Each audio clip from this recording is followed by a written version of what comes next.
Is it too big to fail, or is it too much debt to fail?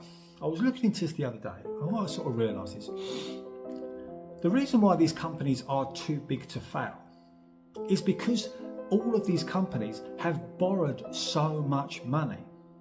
Yeah, they've got so much debt to get that big, that if they failed, all that debt would have to be what? Recognised by somebody, you know? That debt would fall on somebody else. So I always think, oh, they're too big to fail. But the real truth is, they have too much debt to fail. Yeah? You've only got to look at things like, for example, Apple. They've got trillions, billions of pounds in the bank, but they don't use that money. They borrow money. Well, of course they do. They borrow the money, yeah?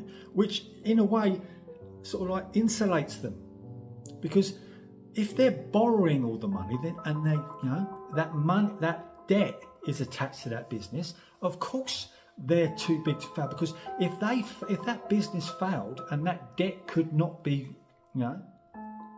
sorted, could not be sort of, looked after, then the ripple effects in that debt-related system is huge.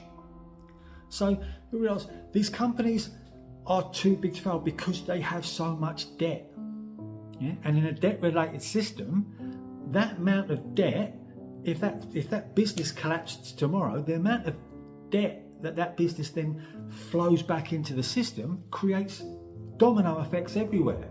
So yeah, they are too big to fail because they have so much debt attached to them.